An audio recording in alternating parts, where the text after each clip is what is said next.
think you just want to check my address. Don't talk from there. Okay. We don't need chips, right? No, we have chips.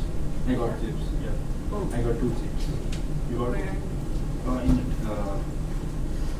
I think you could go to Want to Marry and Want to Butterfly. Oh, okay. So.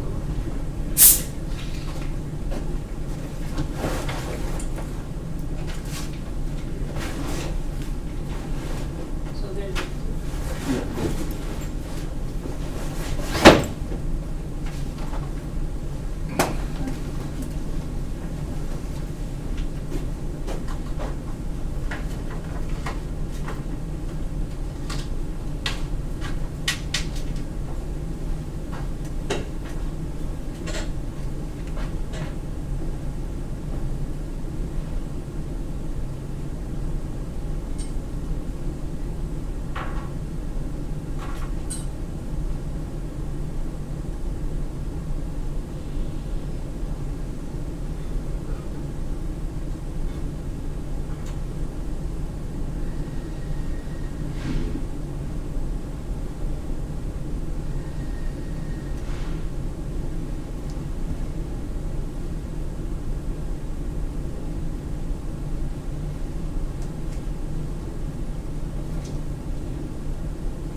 Not too bad, so.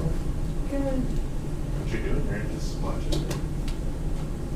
You just say stuff.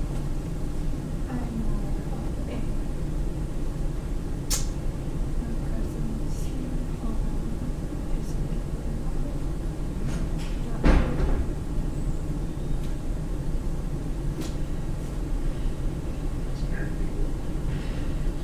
It's so funny because I know it's silly. But you know, but that's just what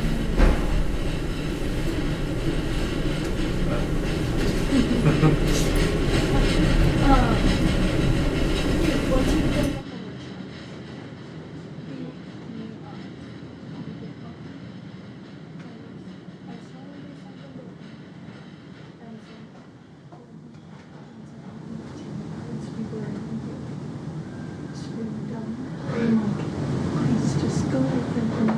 workshop?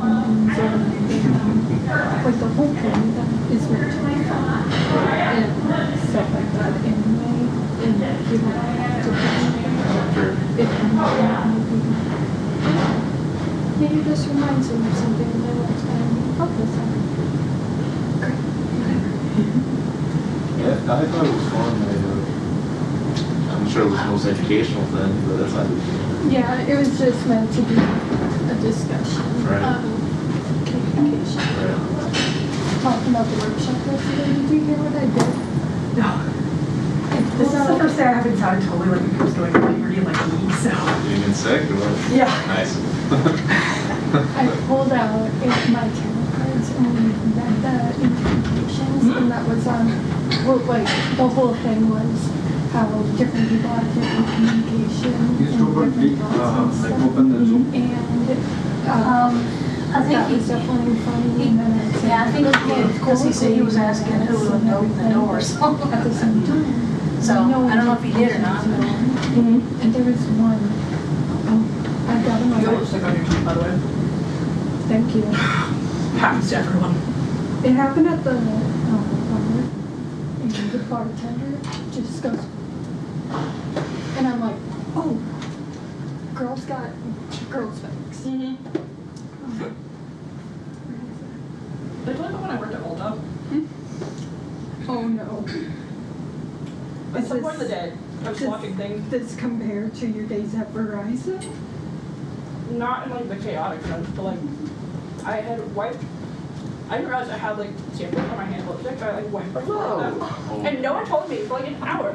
So I'm working at a makeup store with smudges of lipstick across my forehead because no one told me. And then finally I look in the mirror and I'm like, oh my, like, Yeah. There's also one time I was driving home and I had a bunch of swatches on my hand and I like wiped my forehead and I was like, well, it's a good thing I'm going home right now because like I have a rainbow. At work, we had a group. So I used to teach sports. So to little kids. I'm not coordinated anything older than toddler. So I did 3-year-olds and it was 14 3-year-olds in one group. And I'm like, this is too chaotic. Like, me and my cousins split them up. Well, that's one of the requirements of security And being so I took a marker and I voided is allowing sending money to an unconfirmed account. account. Come over with me. Businesses come over with me. It's a really cute way. Well, I forgot it was 90 degrees Celsius. And this one little girl and she was so sorry, and I went up and I apologized to her. And so, I'm sorry, I promise it's washable. I made sure I didn't think that there will bring stickers next time and stuff. And her mom was just laughing because it was black marker too. So you can trust. Yeah. Yeah, and she's like, honestly, she still expected results in craft days. Usually it's worse. Yeah, I actually don't understand how I managed to make it through like any art project or anything without covering myself in whatever I'm using. Like every time it happens. Every time. When we do our afternoons at my brother's house, crafts and stuff, we show the baby. Yeah, I am very tired. I take the most amount of time because I'm really sensitive. And so I go to soul. What really funky. There's stuff right over the corner. Otherwise, I could I want this screen. Well, that's not that. Or is there another one? Oh, I thought that was Like an extension cord? Yeah. Yeah, I did too. I was like, is it? No, it's plugged into the case. Yeah, so that was an interesting time with my cousin. So I got my 15-year-old cousin a job there last year, and we always put together, because we worked both together. And she's just like, yeah, you would have thought after all the years that we like. Okay, just a second, Robert. I'll give you the animal. Hold on just a second. Oh, yeah. You I have to, can see your video, but you have to speak there, yeah. who is Daniel? What's her name? Yeah, that is me. I can see the video, but I cannot. Yeah, my face is all over the I cannot show it. We've been texting without you having that kid. Okay, well, who's right next to you? I keep forgetting to do that too. That's been totally fine. Ready for stress. That's what I'm practicing. Some sparkles, and I was like, okay,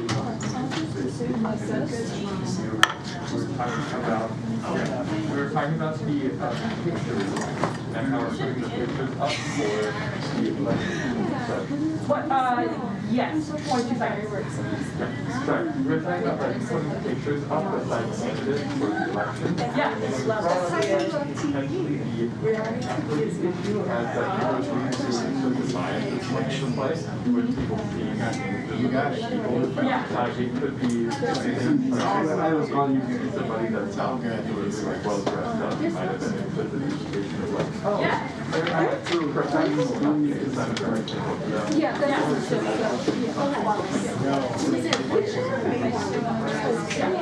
Guys, how's it going? Very good.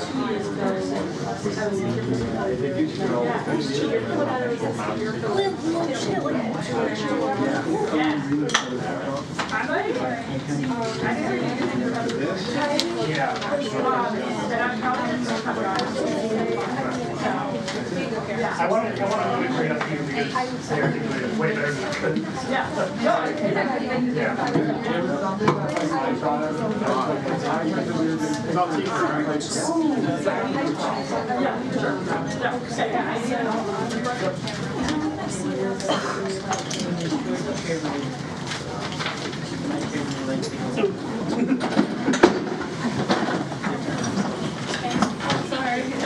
Yeah, I love the hat. Yes, I was just gonna say, very good hat. David Cowan proud. David Cowan would be proud. It is.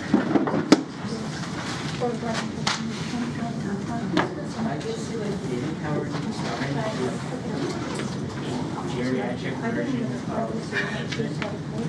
Why? If they needed one. yeah, you know. So they needed one.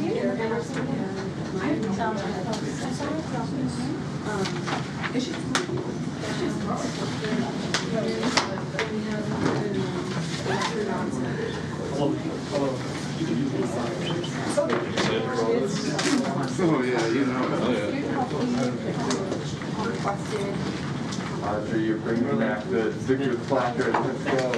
I'm so looking forward to not talking about money for a little while. Like, I'm a little tired.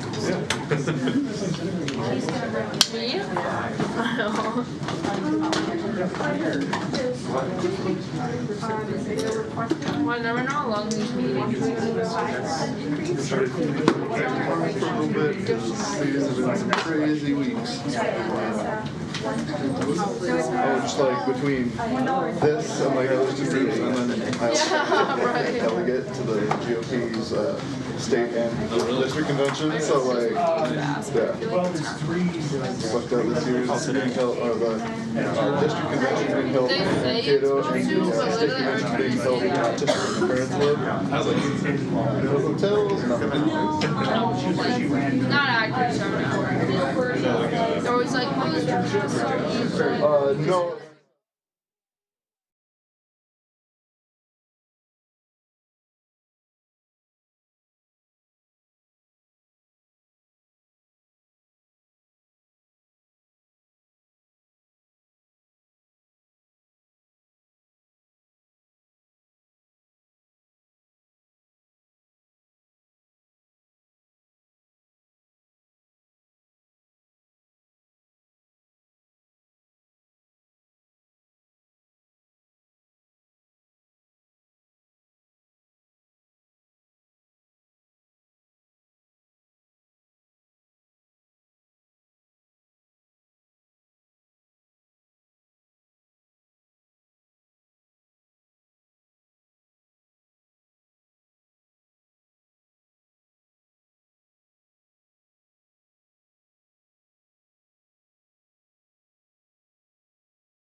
All right,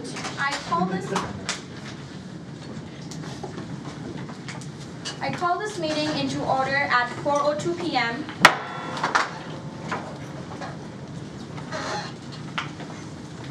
Starting with roll call, Senator Bassett. Here. Senator Hashimoto, Here. Senator Chimezie, Senator Chimezie, Senator Carlson, Senator Carlson. Is she on Zoom? Point of information. She had a doctor's appointment earlier I today, know, so I know. Yeah, I'm like- expecting her on Zoom. Okay. Senator Roberts, Here. Senator T. Schaefer, Here. Senator Hawk, Here.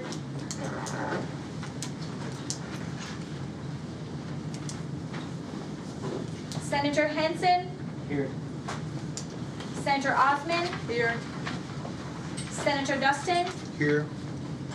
Senator Saha, Here. Senator Spears, Here. Senator Nguyen, Yeah.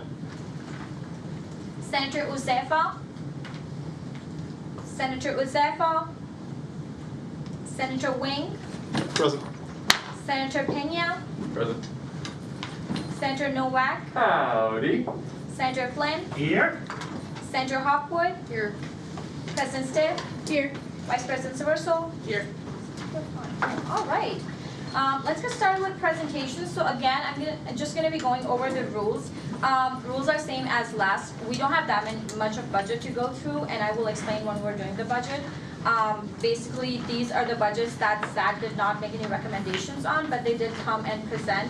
We have health services that they're asking for an increase, and I will go over the numbers once we're about to go through the voting period. And then we have tech fee, which is flat, student union fee, and then we have two of the ceremonial fees that we're technically going to be approving them, but our vote, like, we're not going to be debating on it whether or not to give this money or not, because that was like a loan that was passed years ago. We're just paying the payments on that. So it's like a ceremonial vote, which we basically are just approving that yes, go for it. And then the rules, same as last time. We will go into the discussion period. I'll make a motion of what the fees is. If everyone will have up to 2 discussion points. If anyone wants to make an amendment, which I'm not really expecting an amendment because these are not the controversial fees. So you'll make an amendment. You'll again have 2 discussion points. Please don't go out of order. The rules will stay the same. So I don't think there's anything more to go over other than that. If anyone has any questions, I can answer those at this point. Senator Nowak. Will we be suspending parts of Robert's rules in the same way that we did for the large budget meeting? I was making exceptions for the large budget meeting simply because I wanted everyone to have a chance to understand everything we were talking about. I don't believe we will need to suspend any of the Robert rules for this budget meeting. Senator Flynn. Will the rules for the out of order removal thing still be in place? Yes. Is there a way I can request that they not be? No. Senator Roberts. My question has to do with on the campus rec outdoor facility fee. If in their presentation they stated that they have intentional reserves being generated, could we have debate on whether they should or should not have? We have already voted on the campus rec, all the other fees. This is basically the dong fee, the bubble, which is. I mean, do you want to add something to that? Okay, so actually, given Todd's kind of going the hand raise, would you like to explain the outdoor facility fee for folks who are not understanding the difference between that and campus rec? Sure. Yeah, if you could. If you want to just come onto the podium.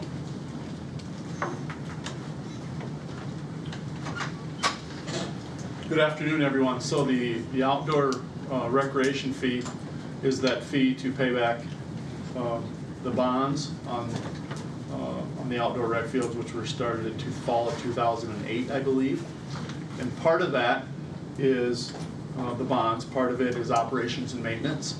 And another part, as you're alluding to, would be repair and replacement fund. And money's accumulating that to replace potentially the outdoor track in that facility and other projects that come up, whether it's work to be done to fields, changing the infield, potentially the infield of that track from grass to synthetic turf to fake grass.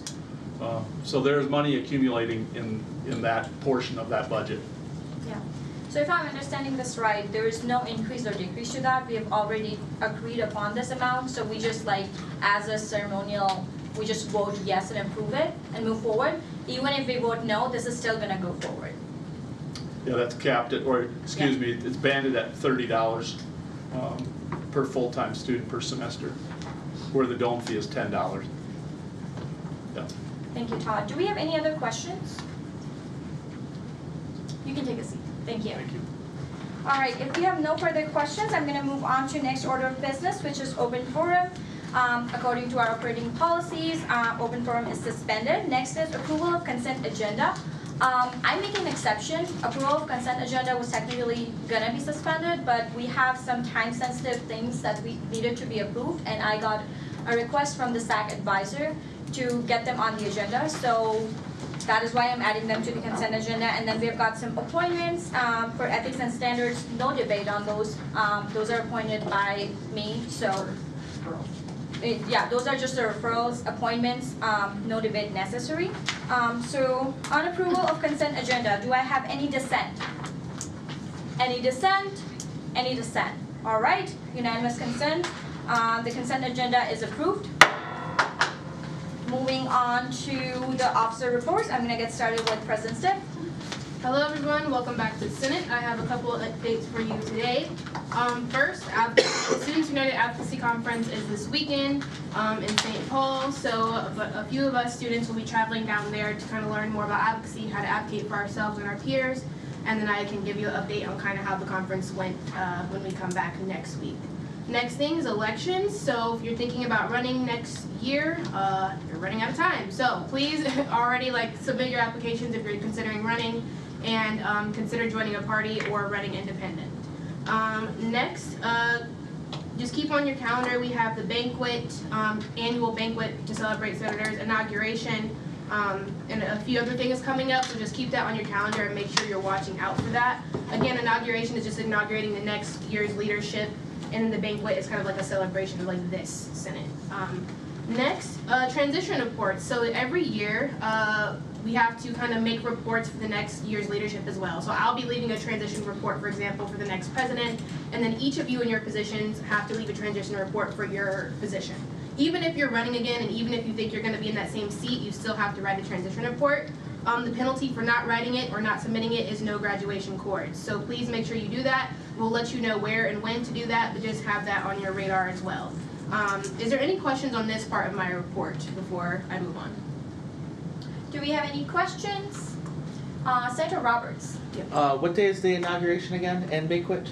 I'll defer to Mankato or Emmy for that. Let me check on the calendar. I've got them. Thursday, April 21st is the inauguration, and then 1 week later, April 28th, is the end of your banquet. Both are in the CSU ballroom. All right. April 21st and then April 28th. Senator Saha. Follow-up question. Do you have the times handy?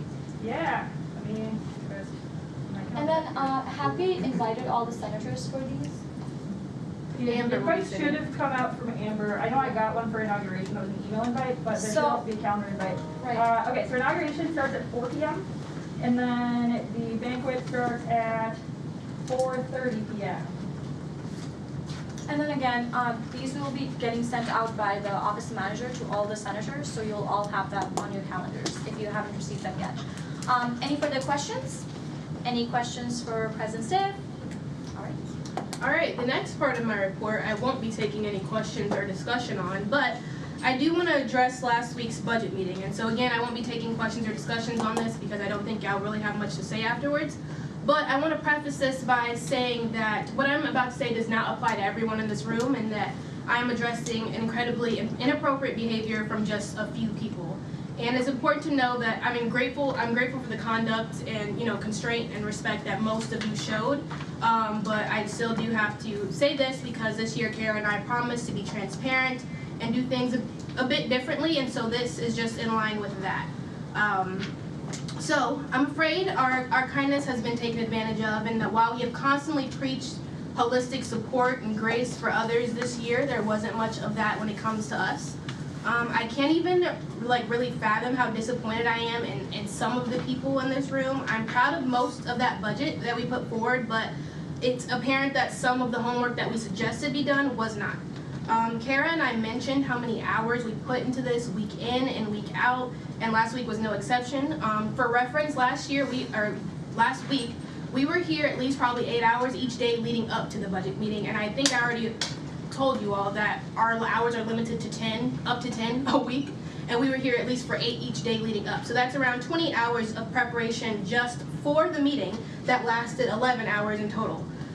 We did our due diligence, as most of us were advised to do, and we literally went line by line multiple times in this budget to make sure that we were giving the most meticulous care and respect to each of the departments affected by the budget. And we even came up with multiple backup plans and contingency plans to have ready for the Senate. I want to add that some of the behavior we saw during last week's meeting was not normal by any means, and so for the people who had to witness that, I hope you don't take that as what is typical of how Senate goes and how budget meetings are supposed to go. It was disrespectful to this body, to our guests, and especially to executive leadership. And trust me, we don't do these jobs to get rich or to be liked or to be popular. We do it because we care, because we had goals that we want to and have achieved this year, and because we're qualified. We don't do this for funsies, and this is not a job you do if you just are here to have fun. Multiple times throughout this year, we have been interrupted, talked over, we've had our comments disregarded, and I was shocked by some of the attempts to even overrule the speaker, who took 15 minutes at the beginning of the meeting to explain what would be happening at the meeting. This semester, I have an internship with the real Minnesota, state capitol, and working through some areas there. And I want you all to know that the speaker rarely, if ever, is overruled in some of her decisions. The Speaker of the House, if she wants to talk about why the sky is blue that day, that is her prerogative, and she has the authority to do that, and that is what will be on the agenda. And the disrespect that I have just seen with some people talking over Mankato or talking for her is unacceptable. And if so many people wanted to be president or vice president or the speaker, I wish that last year we would have had at least a little competition when we were running, so that way it wouldn't be so much confusion right now. To my recollection, there were 2 people who ran for the speaker position last year, one of which was Mankato, and no one else. And so I wish that for the remainder of the year, we can just allow her to do her job. Last year, Kara and I, last year, Kara was a speaker. The year before that, Emma was a speaker, Emma Delmer. And did I always agree with some of the things they put forward or some of the decisions they made? No. But I would have never gone as far to try to change the rules that they put forth or rearrange what they said was going to happen for my own convenience or for my own benefit. Aside from that, I respected them and I respected the position to know that they were probably much more deeper into that position than I was as just a senator. Outside of that, this is the first time in student government history in which we have had an all-female executive team, especially as diverse as ours. And the 4 of us, including Emmy, are in these roles for the first time and just trying to do our jobs. Again, student government isn't something we get to do a few hours a week or every Wednesday. We are here day in and day out, and the context and the background we have is so deep because we are knee-deep in every discussion and every topic that goes on. As we've seen, I've seen some parallels from some of the experiences we've had in the confirmation hearings of the hopefully soon-to-be Justice Ketanji Brown Jackson, and often I figured out that it doesn't matter how prepared you are or how poised you are, people, especially those threatened by the presence of a strong woman, are determined to break down powerful women. So constantly questioning and challenging and trying to prove a woman wrong or a woman in power wrong does not make you any more smart, and it doesn't make you any more powerful. And in fact, it makes you look pretty bad. So I've heard people referencing how things are supposed to work in student government, and I want to note that this year is the 89th student government, last year was the 88th, and next year will be the 90th, and how it works is going to change from year to year. Finally, I want to address some of the rumors that we've heard a few of the people within Senate have been spreading. This year, Kara, Mankato, and I, if you have not known, we're committed to no drama at the exec level. Sometimes in student government, it can be really easy for executive leadership to feed into rumors or to feed into drama or even create it, but this year, we weren't going to have any of that. And so this year, if I've had a problem with either one of these 2 individuals, I've made sure to address it with them, and if I've had any issues with anyone on Senate, I've tried to address it with you all privately as well. I think it says a lot about you as a person, about how you choose to communicate with the people you disagree with, and spreading rumors is a very childish way of doing so. Take this as a lesson that I think whatever job, internship, or professional, opportunity you have, you will have to learn how to communicate as an adult and communicate freely. Other than that, we laugh at things that some of us we say. This week alone, I've heard 5 things I've said that have never come out of my mouth. And so with that, people pick and choose sometimes in this Senate when they've chosen to show up, when they've chosen to complete their office hours, when they want to leave early or come late, and then we have the audacity to have a few that want to spread rumors as well. There's even one who spread misinformation about what was said during caucus. I think everybody was there during caucus and we all can recollect what was said, but there are some who has chosen to lie about what we discussed during caucus. And as I want to know, caucus was supposed to be private. That was the basis of everyone not being in the room. But as we work to get students to vote on this year's referendum, I hope that as we've told students that all of us, including executive leadership and you all deserve a raise, that we begin to do a little bit more work and a little bit less gossiping. And take this how you will, but I am damn proud of this executive team, plus Emmy, the work we've done, our accomplishments, that we can have measurable results. I can say this year what we've gotten and what we've accomplished that might be different than past years. So next year, no matter who your leadership is, if it's 2 men, 2 women, a man and a woman, or people who are non-binary or don't identify as either, I hope you treat them with the same level of respect as you would treat anyone, and a little bit better than how we've been treated at certain points this year. That's all. Thank you, President Smith. Moving on to Vice President Savarso's report. Awesome. So I have a couple things as well.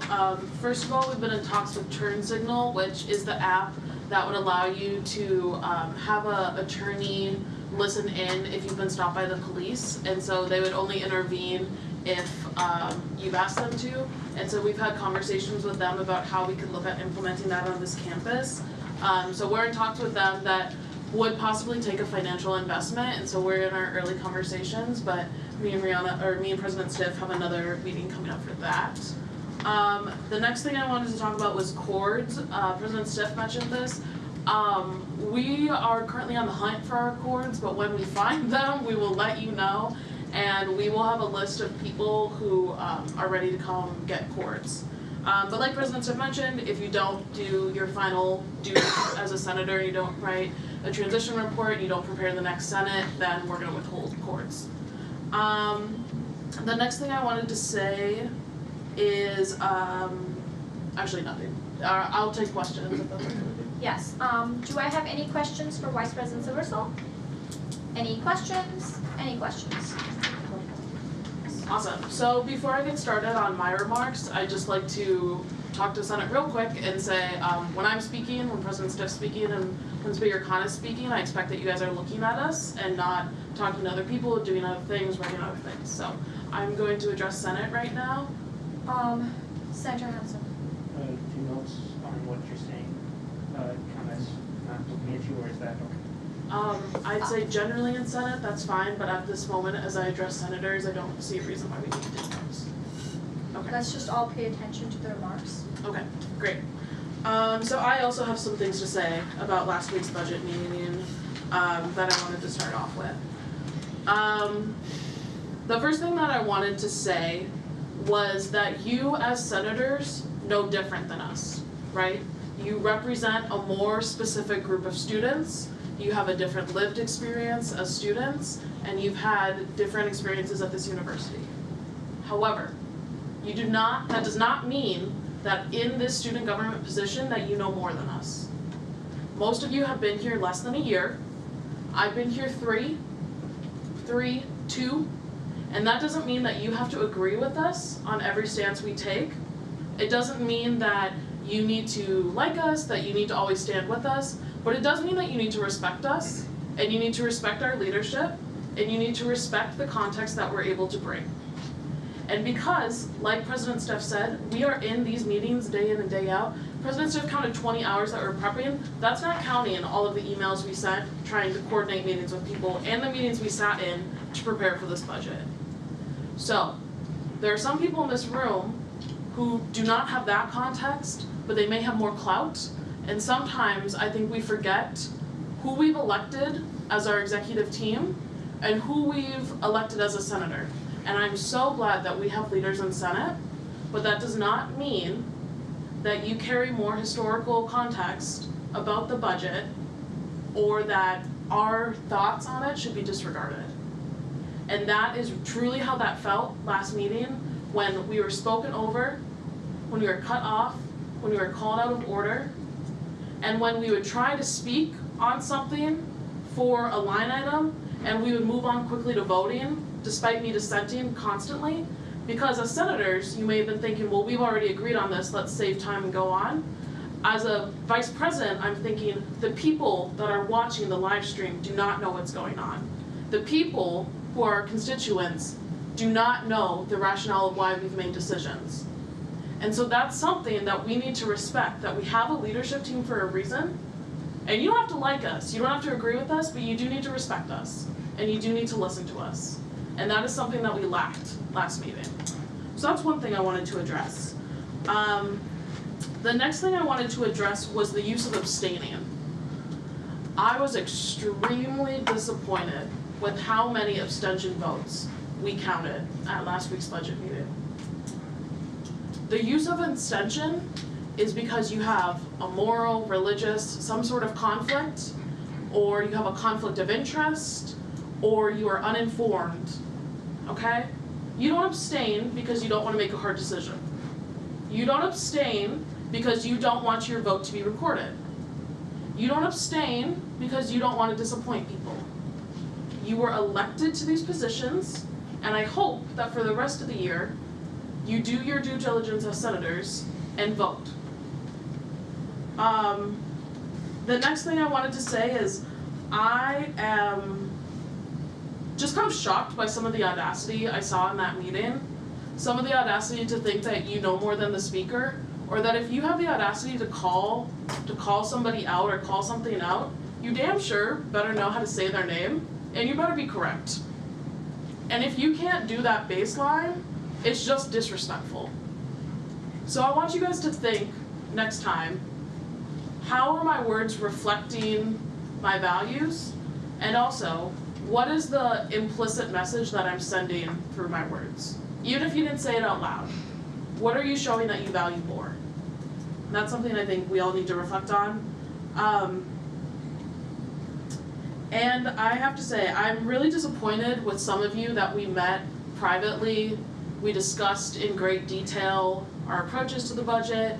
Me and President Stiff were extremely transparent, and if we decided that we were going to change our mind on something, we were public and open with that. To see some of you go against so clearly everything we had talked about, and so blatantly change your mind, withhold information, and act as though those conversations never happened was really telling.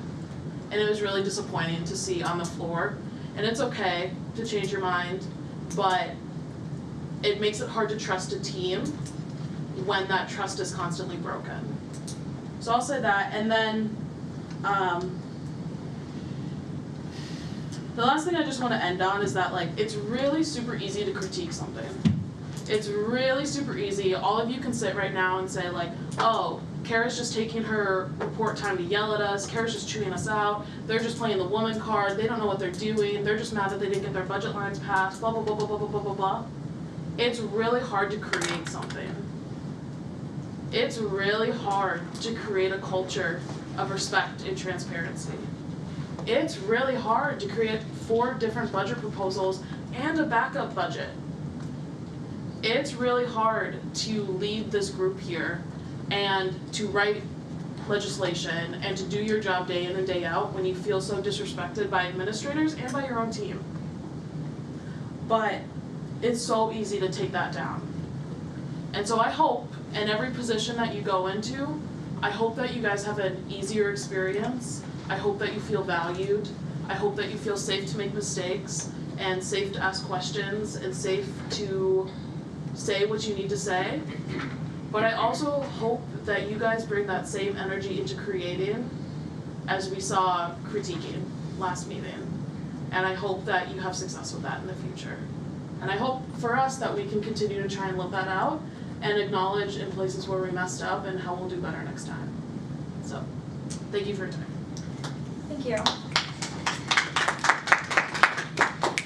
All right, we're moving on to the last officer report of the day. So for my report, office hours, a lot of the senators have been several times confused with office hours after I've announced it over and over again and tried to explain it.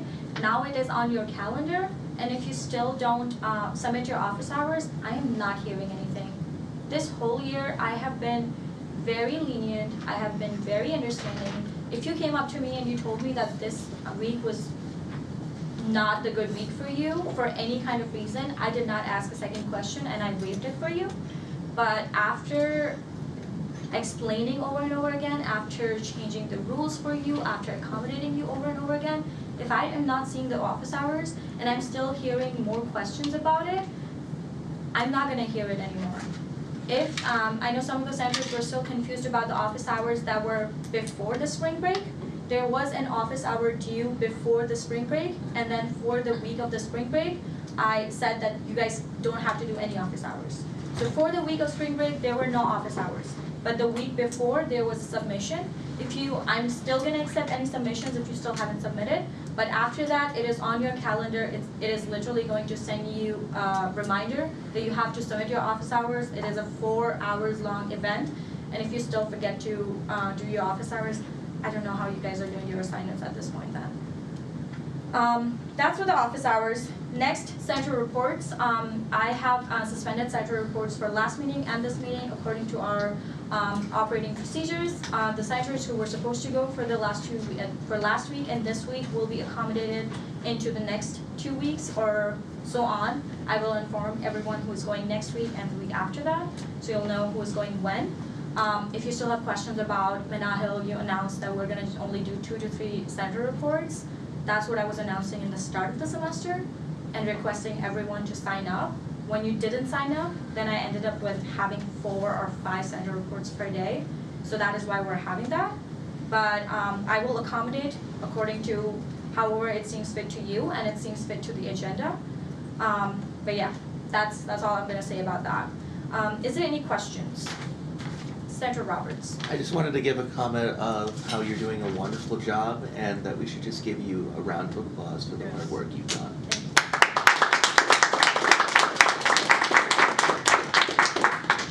Thank you. The last thing, if there's no further questions, the last thing on my report today is Dean of the Day. We have Dean Wallace with us. And if you would like to come and talk to the Senate. Thank you very much. I appreciate it. So Terry Wallace and I serve as the Interim Associate Vice President for Research and the Dean of University Extended Campus. I was here a couple of weeks ago, talked a little bit about University Extended Campus, and today I just want to share with you kind of an exciting thing that's coming up this month, Research Month. And it is basically a website that has a calendar of research events, research, scholarly, and creative activities. Students, the undergraduate research symposium, faculty, there's staff, many different things on that website, y'all. It's really great. And then also, so there's some things on a schedule that you can go to, and then there are other things that are really on demand that you can just go listen to anytime that you want to. So it's really pretty terrific. The website will be up and ready and updated on April 1st. It'll go live. And I'm going to pass these around. There's something you can scan or you can write down the website. But I hope that you will take a look at this. It's really exciting and I'm really proud of the work. Last year was our very first research month, I can say it, month. In April, we had about 2,400 unique visitors to the website. So that's pretty great, community included. So thank you everyone for the time, and I'll just pass these around. You can scan the code or write down the website. Thank you. Yeah, thank you for your time. Do we have any questions for the Dean? Any questions? Any questions? All right, thank you. All right, thanks. All right, now it's time for my remark. I'm going to try to keep it very precise. One comment I have is just to hear it and understand, reflect back on what you are doing, because none of the remarks we're having is coming up from the sky. It's not coming for, oh, Mankato was just making stuff up because she wanted to. It is based on what you all were doing in the last meeting. I hear, okay, one of the things that is very disrespectful to me is when administration doesn't like something we do in Senate, it's understandable. But when Senate doesn't like something we're doing for Senate, it's not just disrespectful, it's disheartening. I made sure I prepared for this meeting 21 hours. I went on last 3 years of the meetings to come up with the rules. I communicated it out to our advisor, tried to make sure I was being fair to each and every person. But when my own senators, and if you think I don't hear the comments you guys make outside of Senate, I do. And when I see that Senator John, for example, said this about the Senate and said this about that, it's just, it blows my mind. I heard comments about, oh man, I was making rules, Speaker Khan was making rules here and there.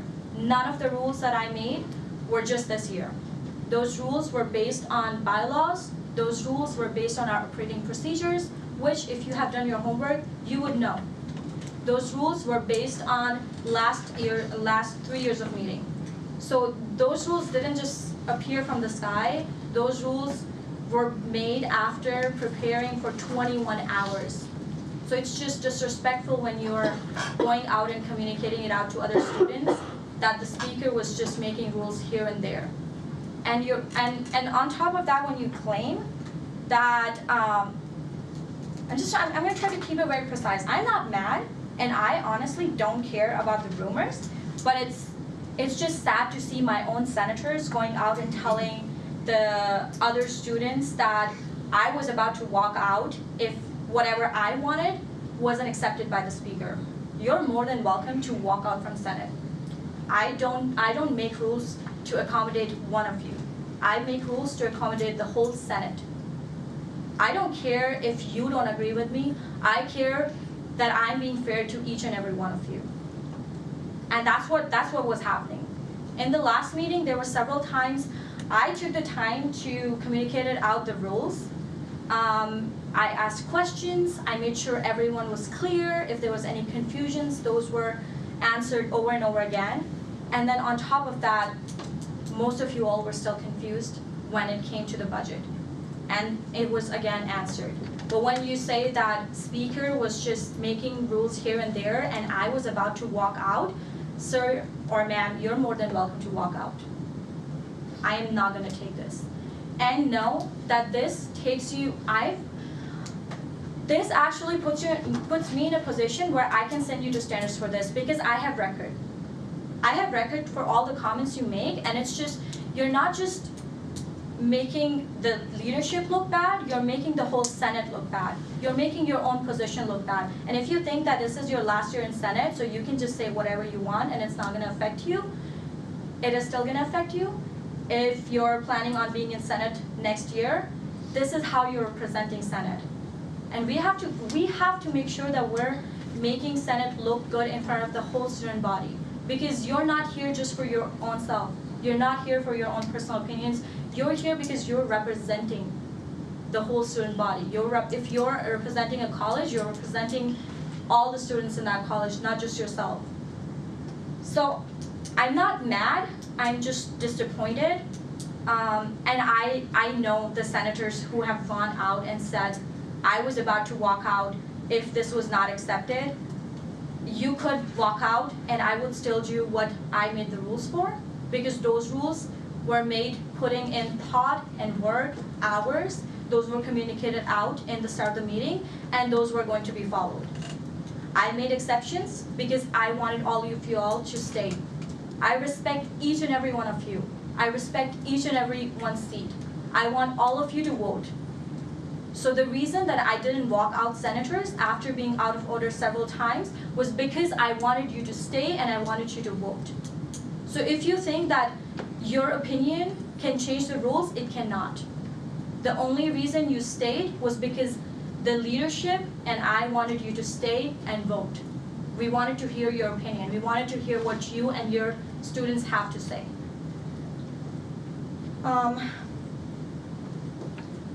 Again, the rules we have followed, and I also want to make this clear that I am not the one making the decision. I am the mic, okay?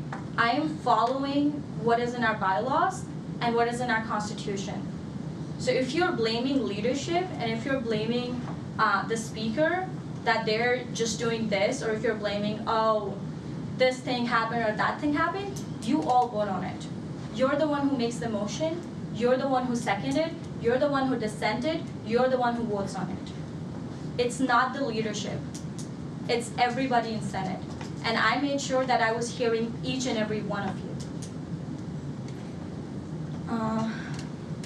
Another thing, I don't want to say all of the senators because a lot of you all were really attentive, but still some of the senators were not being attentive, and it was just straightforward disrespectful. I had to go over the rules at least 10 times. And if you think I was having fun, I was constantly talking for 10 hours and I had a presentation next morning. I couldn't speak. So if you think I was having fun talking for 10 hours, I was not. I just had to explain everything to you over and over again. Every time we went on voting period, I saw senators with confused faces. I saw senators questioning what we were discussing. I saw senators not knowing which motion we're at. I saw senators not knowing what amendment we have already voted on and which motion we're on. That's called being attentive. And this year, I'm not the kind of person who wants to disrespect anyone on camera. I respect you and I gave you so much grace on camera. I don't call you out. This whole year, I have not called you out. Every time any senator has had a problem, I have personally asked them to come to my office. I have personally talked to them. And then after that, if you don't hear me, it's calling you out on camera is disrespecting you in front of all the audience. It's disrespecting you in front of the admin. So that is why I don't do that. It's not because I don't have the power to do it. It's because I respect you. So when you are not respecting the leadership in return, it's your own fault. You're not making me or the leadership look bad, you're making yourself look bad. So if you think that you can go out of order and then ask the speaker to not follow the rules and say that, oh, can we just call out whatever speaker just said, you're just disrespecting yourself.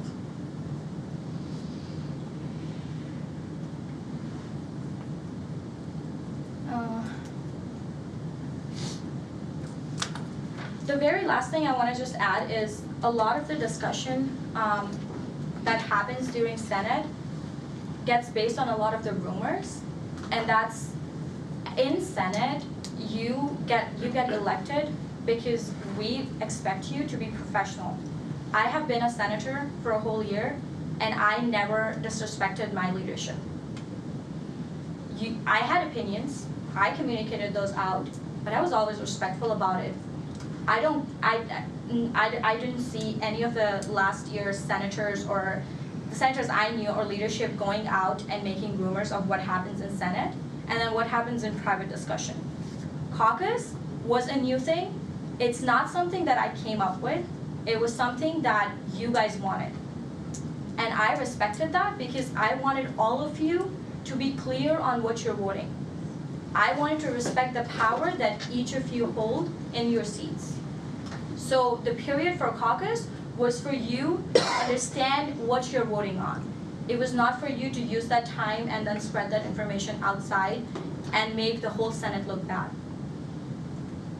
So just learn from this, try to be attentive, respect each other, respect your position, respect the students you're representing, respect the leadership, and if you don't agree, just understand that we have spent hours and hours. I was honestly in tears when I heard so many rumors about it because I spent 21 hours or more going over everything, making the rules, and then talked for 10 hours straight. And the next morning, I had another presentation in my class. So you don't have to respect it. You don't have to put yourself in this position, but at least understand. But when you're going out and making all these things up to other organizations, you're disrespecting yourself, you're disrespecting the whole Senate. You're in this position to be professional and to just do your job. All right, that's all I have. Moving on to senator reports, that is suspended. Moving on to vacancies, we have, again, we're not taking any candidates, but for the people we have in the gallery, It's College of Allied Health and, oh, I'm sorry, give me one sec. Yes, would you like to go ahead? No, okay, all right, well, moving on to vacancies, we have College of Allied Health Nursing, College of Arts and Humanities, College of Education, College of Social and Behavioral Sciences, Graduate Studies Senator, Off-Campus Senator, another Off-Campus Senator, Res Life Senator, and another Res Life Senator. So we will be opening all of these positions back up after the budget season. So our budget season basically ends this meeting.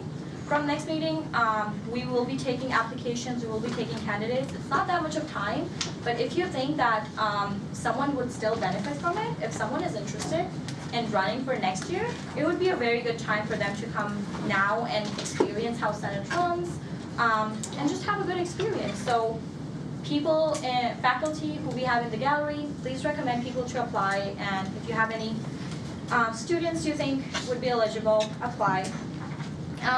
Then next business we have is new business. Again, so for new business, we're doing the free recommendations. Again, these are the fees that were not recommended by staff. We have heard their presentations. The first three have come and presented their fees to us. They're non-controversial. I will be going over the fees and tell you how much increase or decrease they're having, and then we'll go on from there, and then we'll go the same. There'll be a motion on the floor. The motion would be what I say that this is what they're asking for. If you don't agree, you would amend. And after stating the motion, I will ask for a second. Once there's a second, I'll ask for a dissent. If there's no dissent, I will assume unanimous consent. If there's a dissent, then we will vote on it. Is that clear to everybody? Is there any questions? All right, let's get started. So we have, first of all, we have Student Health Services. They're asking for 1.5% increase, and it will be a $1.20 banded tuition fee increase. So if you're looking, if you're looking at the screen right now, so what is up here is a comparison overall of the fees and what was either proposed or voted on by student government. Y'all voted on student activity fee already. I still have that correctly, it doesn't scratch, so let me fix that quick. There we go. Okay, so student health services fee. They requested a consent increase for a 1.85% increase in the fee overall. So that was what was proposed. Feel free to discuss. I will update this as we go. All right, so the motion on the floor is 1.85% increase. It's $1.20 banded tuition fee increase. Is there any discussion points? Any discussion points? Any discussion points? Senator Roberts. I believe that this health services fee is absolutely reasonable. What health services does is a critical component of our campus, and in terms of, assisting in all levels, even having a pharmacy, I think, which some campuses don't even have. This is a really important fee for us to support their increase overall. So I will be supporting this increase. Thank you, Senator Roberts. Vice President Sorsel. Yeah, I'd just like to say I've had nothing but positive experiences at the Student Health Center, and they've saved me a bunch of money, both with insurance and without, and even their pharmacy alone saves you a ton of money. So I will be sad when I no longer can use Student Health Services. I will absolutely support this increase. Thank you. Senator Nowak. Yes, I would also like to say that it is my intention to support this increase as well. And I want to bring to light the fact that the majority of the users of student health services are people who are either international students, non-traditional students, or other demographics that typically have a harder time getting into the United States medical system. And providing this sort of service to them is very essential and something that's very important to offer as a campus to them. So I will be also supporting an increase. Thank you.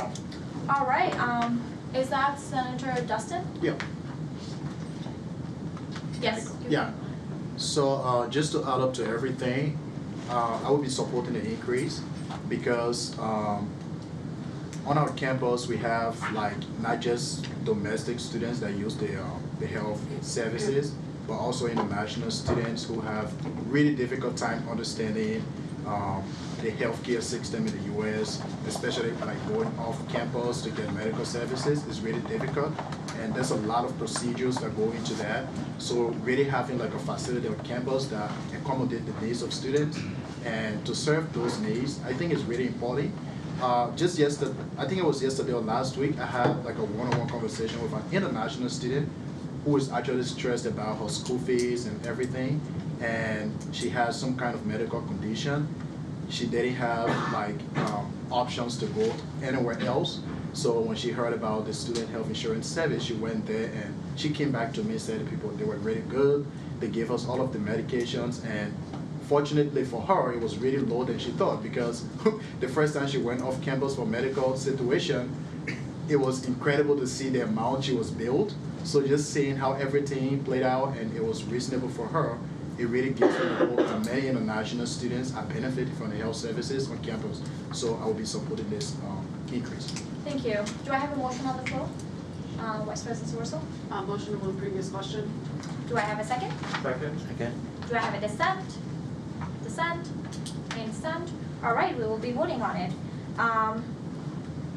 All in favor to pass the student health services increase? Actually, wait. I will do a roll call vote. Senator Bassnett? Yes. Senator Hashimoto? Yes. Senator Chimizier? Yes. Senator Carlson? Senator Carlson? Senator Roberts? Yes. Senator T. Schaefer? Yes. Senator Hawk? Senator Hawk? Senator Hansen? Yes. Senator Osmond? Yes. Senator Dustin? Yes. Senator Saha? Aye.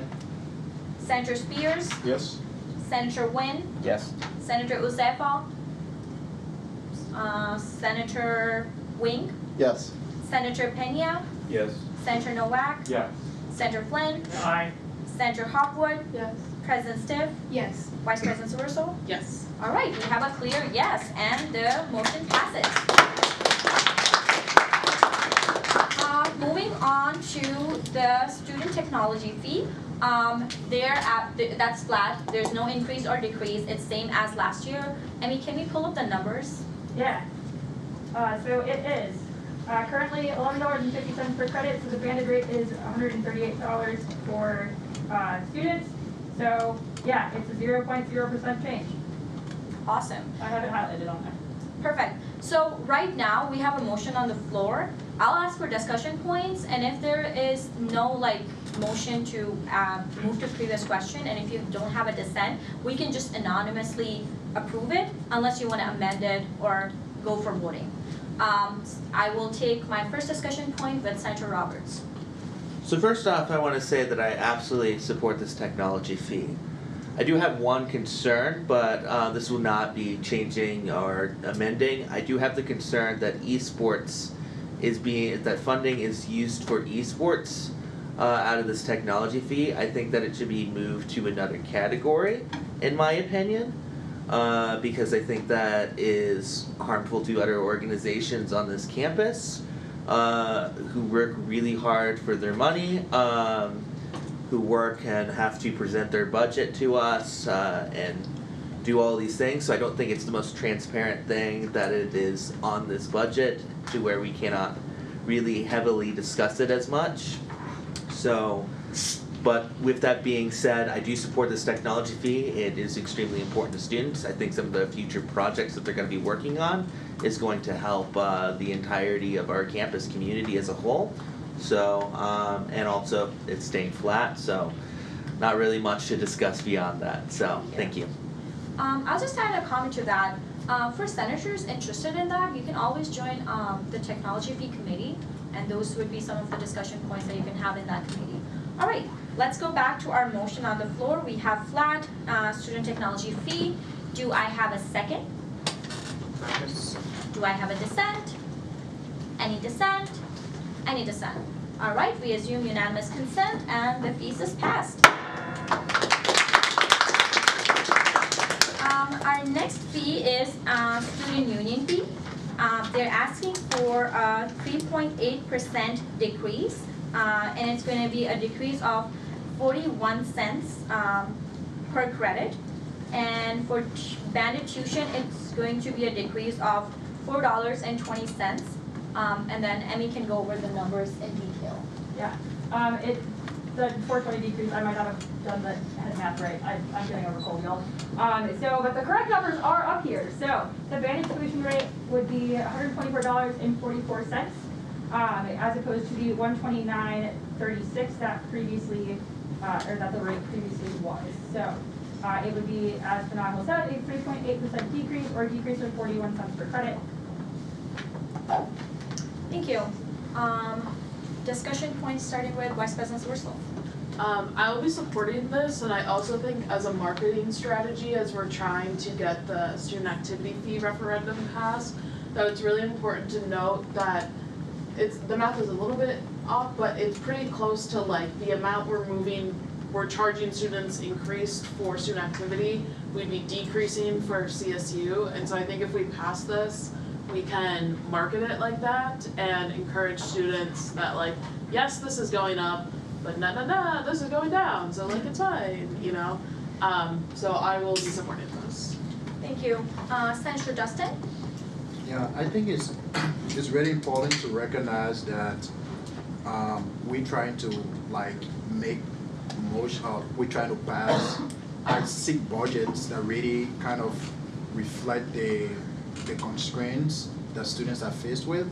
I think this decrease, it just speaks to transparency and trying to empathize with the fact that we are into unprecedented situations that really affects a lot of international students and even domestic students in terms of funding. So just recognizing that and being transparent to students to say, hey, we want to help you to save some of your money and decrease the fee, I think it's very important, and we can use this message, like the Vice President said, to convince them to understand why there's also an increase in other part of the budget, so that students, do not have like questions, why is it this fees is decreasing and this one should also be decreasing, but instead it's increasing. So I think we can use this as an incentive to really create awareness and help educate students about why things are the way they are. Thank you. All right, so the motion on the floor is student union fee, a decrease of 3.8%. Do I have a second? Second. Do I have a dissent? Any dissent? Any dissent? All right, unanimous consent, and the fee is passed. The next fee is what we talked about. It's a ceremonial voting. Our votes, it's basically something we have already agreed upon in the past. It's the bonds. It's flat. There's no increase or decrease. It's the same amount that has been previously agreed upon. We have seasonal sports and recreational faculty fee. So the motion on the floor is it stays flat and we pass it like this. Do I have any discussion points? Any discussion points? Any discussion points? Do I have a second? Second. Do I have a dissent? Dissent. All right. Now that we have a dissent, we're gonna. Do you have any discussion points, Senator Flynn? I wish to just have this vote. All right, go. Now that we have a dissent, we're gonna do a roll call vote. If you are all in favor of passing this fee, you'll vote yes. If you're against passing it, you'll vote no. If you want to abstain, you'll vote abstain. Again, if you have a conflict of interest and you don't understand what fee we're talking about, then you'll do the abstain. If you just like don't want to vote on it, that's not like a reason to abstain. Senator Bassett? Yes. Senator Hashimoto? Yes. Senator Chimizie? Yes. Senator Carlson? Senator Roberts? No. Senator T. Schaefer? Yes. Senator Hawk? Senator Hansen? Yes.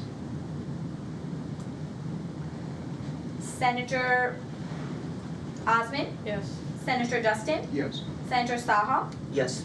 Senator Spears? No. Senator Nguyen? Yes. Senator Uzefa? Senator Wing? Yes. Senator Pena? No. Senator Nowak? Yes. Senator Flynn, No. Senator Hopwood, Yes. President Stiff, Yes. Vice President Saverso. Yes.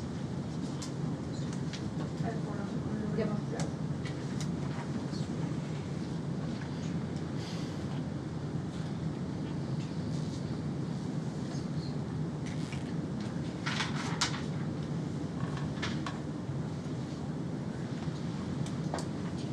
All right, on a vote of 14 to 4 to 0, this fee does pass. Moving on to campus recreation outdoor facility fee. Again, ceremonial voting, flat, no increase or decrease. Do I have any discussion points on this? Senator Roberts? Ceremonially, I will be voting no on this. And the reason for that is I think that I get that, you know, there's renewal and replacement needs, but I don't think that to the level that is being generated currently in reserves for this account is a concerning amount, and I feel that it runs the risk of circumvention of student government and transparency to student government, in my opinion. Thank you. Do I have any further discussion points? Vice President Saverso? I just have a question. Can I address towards a senator? Yes, go for it. Can you just explain a little bit more what you mean by circumvention of student government? Is the yield? Okay, cool. That's it. What I mean by that is when they did their presentation to us, I asked, you know, how much has been, I don't remember offhand how much it was, but it was a significant amount. And one of the things that they said is that they would be using this fund so they didn't necessarily have to come to student government about a big project that they might want to do that might not necessarily be replacement per se. So it might be something new. So that was my concern, and I think that students should always have the right to vote on something that is new or something that might be major, in my opinion. President Steph? I don't know like who to direct this to, but like I thought that was a different fee that point was made on, or a different area. Like I didn't think it was campus recreation outdoor facility fee that point came up with. Just for clarification point of view, I'm gonna yield to Todd. If you have any comments or any clarification on this to help Senate understand this better. I'll give you an example. A few years back, we don't have a map in here, campus map. Intramural softball field 4 was not being utilized for softball. And what we did, we went through our campus rec fee advisory committee, and then we presented it to student government that we were going to convert the infield of that field to grass to make it a soccer field. So we consulted, and I don't think a vote was taken on it, but we presented that information that we weren't going to have to use any additional student activity fees, that there was repair and replacement dollars to do that for the benefit of students. The same would be brought if for instance, at times we need to replace lawnmowers, we need to do upgrades to fields because drainage is poor in a field. We do all those things, and sometimes that does not come to student government for consultation. We have the money to do it, and it needs to be done. Oftentimes it's for safety. Right.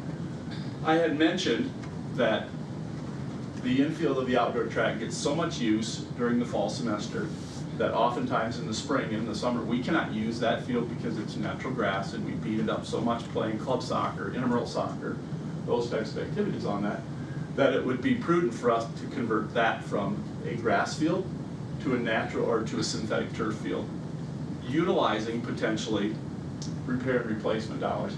Is it a new type of system? Yeah, it would be, but it would be to upgrade it, so really it would become more of a 9 to 10 month use facility and even more safe. Right. To replace the outdoor track if that becomes in a situation where we need to replace it. That's why that repair and replacement fund is being set up. And the number is about $70,000 a year, approximately, is being set aside for that. Because a replacement of a track's $1 million. Replacing with synthetic turf grass field would be about $1 million. So the goal is not to come back to students to ask for more activity fee. The fact that we've got a repair and replacement fund building up to correct situations that we need to correct. Thank you, Todd. Do I have any further discussion points? President Steph. I will be ceremonially supporting this fee because I just believe in the purpose of the R&R fund and this fee, and I think that it makes sense. So, yeah. And just for context, this has something been previously agreed upon, so you have all the rights to ceremonially not vote for this, but I'm just gonna put this forward that it would not affect it because this contract has already been signed previously. All right, the motion on the floor is for campus recreation outdoor facility fee flat. Do I have a second? Second. Do I have a dissent? Dissent. All right, now that we have a dissent, we're gonna vote on a roll call basis. Senator Bassnett. Yes. Senator Hashimoto. Yes. Senator Senator Roberts. No. Senator T. Schaefer. Yes. Senator Hawk. Senator Hansen. No. Senator Osmond. Yes. Senator Dustin. Yes. Senator Saha. Abstain. Senator Spears. Yes. Senator Nguyen. Yes. Senator Uzefa. Senator Wing. Yes. Senator Pena. No. Senator Nowak. Yes. Senator Flynn. Yes. Senator Hopwood. Yes. President Stiff. Yes. Vice President Somerville. Yes. Let me count my votes. Oh, I'm sorry, I have you marked right here. Senator Chimizier. Yes, thank you. All right, on a vote of 14 to 3 to 1, this fee does pass. All right, I would like to congratulate all of the departments whose fees we have passed this week and last week. Moving on to old business, we do not have any old business. Moving on to announcements. Announcements were suspended. Moving on to roll call. Actually, I'm sorry, I have an announcement from our advisor. You have the floor. All right. Okay, so you heard some remarks earlier. I wanted you to hear from other students first, from your leadership, before I say anything. So I'm going to preface this by sharing that normally an advisor shouldn't have to comment on any of this. So apologies if there's any pearl clutching, because this isn't typically how things are done. However, so just for some context, like I'm in this field because I want to help students learn and grow. I feel strongly enough about that I took a pay cut to leave private industry and actually work in higher education. And part of that is helping students learn and grow means having difficult conversations. And it's clear that the conversations that you've been hearing today in the statements, they've needed to be had for a while. Unfortunately, when this has been brought up in the past by student leadership, it's been ignored, and so the request was asked for me to make some remarks as well. So all semester long, we've seen issues with select senators' conduct, and it's important that you're aware of the impact and the perception of your behavior on the community. So consider this my Senate-wide check yourself before you wreck yourself talk. Thank you. Keep in mind that this is not demonstrated by every senator. There are some senators who are fantastic, and I really wish that I could spend this time extolling like the great stuff that we're seeing. Some of y'all are running for Senate next year, and you have the ability for better or for worse to shape Senate culture, and I hope that you keep what I'm about to say in mind. I do realize, though, that it's the end of the year, and that many of you may not be running for re-election. I hope that if you are in that group, that you think long and hard about your conduct in other venues of your life, whether it's internships, jobs, or classes, and you think about the culture and the environment that it creates for those around you. So, let's talk about last week. Here are some of the words I've used, or I've heard, from administrators, staff, students, and former student government leadership that were used to describe specific senators, not Senate leadership, I just want to clarify that, specifically senators. Obstinate, difficult, unruly, unprepared, chaotic, disrespectful, antagonistic, disruptive, unethical, self-centered, egocentric, self-serving, ignorant, biased, inconsistent, a joke, and bush league, which I didn't know what that meant, so I did have to go look it up. Maybe that is like, so, I don't know. But it's defined by Merriam-Webster as marked by a lack of sophistication or professionalism. Hopefully you're noticing a theme. And I'm not, as I'm saying this, I'm not trying to be a jerk about it. I want you to be aware of how your actions are actually perceived by those outside. I haven't even been able to go to the bathroom without administrators and staff approaching me about what happened last week. Like, 5 minutes to go to the bathroom and I'm still getting comments about this. And that's wild, to put it mildly. The constant interruptions, the nitpicking, the lack of consistency in voting rationale, and not even knowing the purpose of the departments that you're voting on, it was painfully obvious that some of y'all did not come prepared to vote on a budget. We've been discussing last week's budget hearing every single week since December. Every single week, Senate leadership has reminded you, clear your schedule and be present for the full meeting. The meeting starts an hour early. The more prepared you are and the more work you do ahead of time, the faster the process will go. Make sure you understand what you're voting on. Make sure you're respecting and representing all students and not just your personal interests. Make decisions based on data and facts and not just on rumors. Read through the information that departments have provided prior to deciding how you will vote and come willing to compromise. While in the end you did pass a budget, all of those reminders were blatantly ignored. And it's disappointing to see that despite months of discussion, advanced warning, and really doing everything possible to prepare y'all for the budget meeting, all of that was completely ignored. Your Senate leadership team has already spoken to each of them individually, putting over 20 hours of their personal time just within that week before to understanding the budget, developing potential solutions, meeting with departments to gather data and information on how program areas work. And they really looked long and hard at the data presented to ensure that they understood what they were voting on. Speaker Khan actually went back and watched previous budget hearings, which that's not pleasant watching, y'all. Like that's like watching paint dry. Sorry, previous Senate. I've sat through those Senate meetings, and went back and actually pulled the rules from there and from bylaws and from operating procedures. Both President Stiff and Vice President Spursel held extra office hours specifically to answer senator questions that no one showed up to. This entire semester, I have seen one senator doing office hours in the student government office, which, by the way, if y'all haven't read your bylaws, you're supposed to be doing them every week in the Senate office. Like, we'll get to that. So the points that they advocated for were specifically based on data and discussions with SAC, with departments, and with applying the same set of standards and principles across the budget. You don't have to agree with them, but at least have a consistent and strong rationale for why that disagreement is. To see all of that hard work be overshadowed by folks who didn't show up prepared is astounding. If even a quarter of that behavior took place in a work environment or a classroom, senators would have been dismissed or sent for corrective action, or in some workplaces that could actually get you fired. That meeting should not have taken 10 hours. But rather than work together, there was so much time spent trying to shoot each other down and go behind each other's backs that it was dysfunctional at best. When that meeting started, it was clear who showed up prepared and who was not prepared, and the feedback that I've seen reflects that. So first, let's talk about making decisions on rumors. In a professional environment, decisions are made by looking at the data and the context surrounding the data.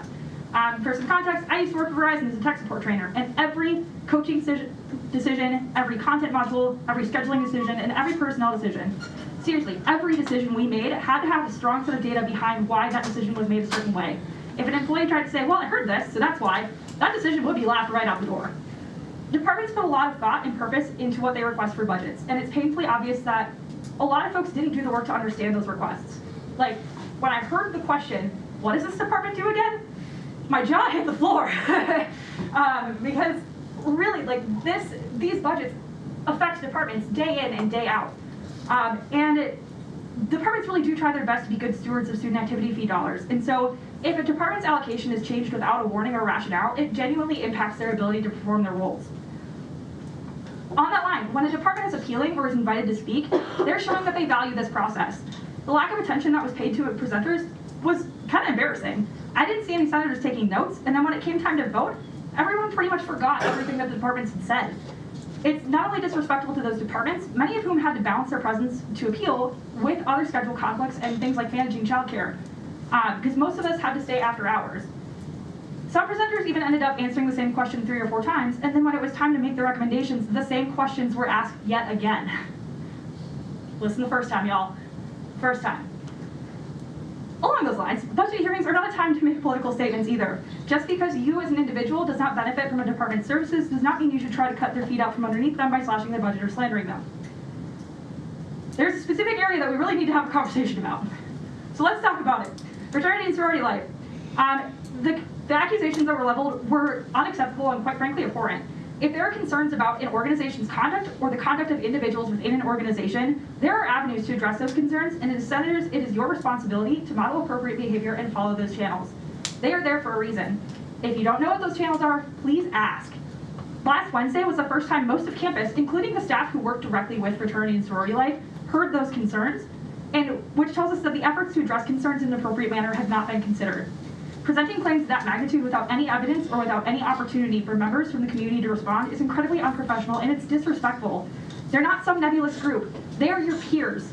They are people. What if somebody said something about you like that on camera and did not give you the respect of a fair process? So, the claims that were presented last week have rightfully anchored a community of over 300 students. All of whom are your constituents. Yes, even graduate senators, there are members of the fraternity and sorority community in your constituencies as well. They are also students who are voting on your upcoming election and on your referendum. Y'all freaked out about your standard summons being unfair a couple weeks ago, but happily threw a group of 300 students right under the bus without any evidence or rationale. All that does, besides being incredibly hypocritical, is create a sense of distrust in the Senate overall. So, I feel really strongly about this, in case you can't tell, because I sound like a goose going through puberty, and I'm telling you this. It's just mind-boggling to see how select senators are nothing but polite and apologetic off camera, but the moment the camera started rolling, all senators switched to disruptive, antagonistic, combative, and hypocritical. And the reason why I'm bringing all this up is because I don't know if y'all really realize how visible your actions are. And some folks seem to have the impression that they're being clever or that they're showing that they know so much. No, that's not the impression that you're giving at all. It shows it's disrespectful, it slows down the entire process, and it creates hostility. Additionally, when you're nitpicking fellow senators, you're not actually helping. You're too busy trying to find fault to truly engage with the subject at hand. It does not matter if you're a certified parliamentarian or if you could teach a class on Robert's Rules. If you're not the speaker, you're not the one running the meeting. Part of being a leader is knowing when to step back and to let your peers run the show. And unfortunately, what we saw last week was not a one-off occurrence, but this really has been an issue all semester. So I really want you to think about what you have taken away from this semester. When you accepted your positions, a senator's responsibilities are outlined in Article 1, Sections 1 through 6 of your bylaws, which y'all should probably read, because it became very clear 2 weeks ago that most of y'all did not understand what your own attendance policies were. In regards to the stuff being said around standards, failure to meet, this is in your bylaws, by the way, failure to meet the requirements stated in Article 1, Sections 1 through 6 will result in a de facto complaint to the Commission on Ethics and Standards. To ensure compliance, the Speaker and the recording secretary are to give a copy of meeting minutes and attendance records from every meeting within 2 weeks from each meeting to the Ethics and Standards Commission chair.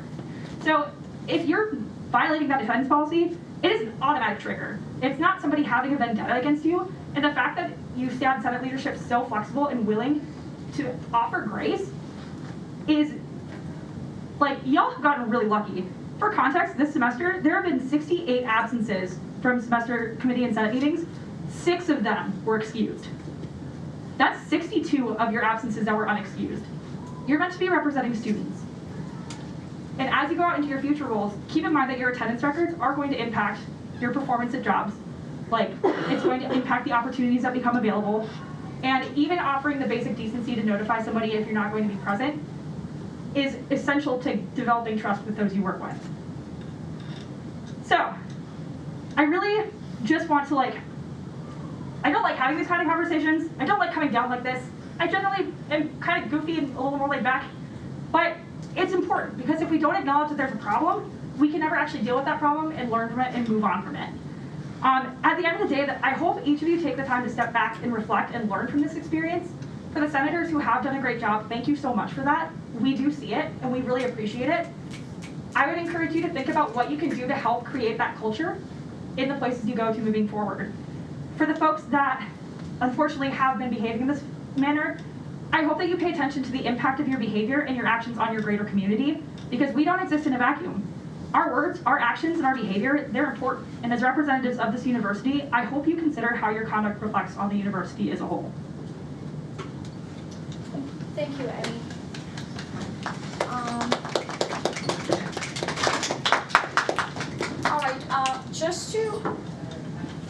just to finish it up, whatever Emmy said, all of that, and then I just want to say that some of the senators have been super good about always letting me know if they're going to be late, if they're having a problem, if they're going to be on Zoom, and it's just know that that is appreciated and that is always discussed, that is on your record in your senator files. So if you're doing your job, if you're literally just doing your job, we're good.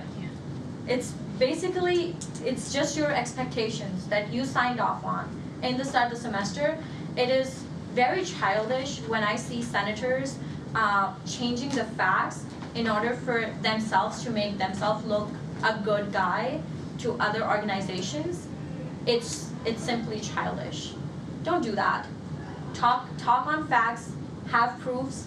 Don't, the conversation you are having on Senate, don't change that. Don't change the facts. And that's all we're asking for. I just want to also highlight the fact that the week we had our budget meeting was the midterm week. We all were going through midterms. We all work. I know I work a part-time job, and most of the people here I know work a part-time job. We were all stressed. So in order, like, when I see senators attacking each other, attacking the leadership, and just making weird comments and creating rumors, it's just adding negatively to your productivity. So just try to be productive, just try to be professional, and we'll all be good. Let's move on to the roll call. I have Senator Basnick, Senator Hashimoto, Senator Chimezie,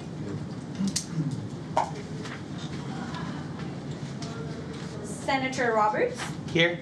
Senator T. Schaefer, here, Senator Hawk, Senator Hansen, Here. Senator Osmond, here, Senator Dustin, Here. Senator Saha, Here. Senator Spears, Here. Senator Nguyen, Yeah. Senator Uzefa, Senator Wayne, Here. Senator Pena, Here. Senator Norak, Howdy. Senator Flynn, Here. Senator Hopwood, here, President Siv, here, Vice President Zoraso, here, Speaker Khan here. All right, I adjourn this meeting at 5:19 p.m. Study. What?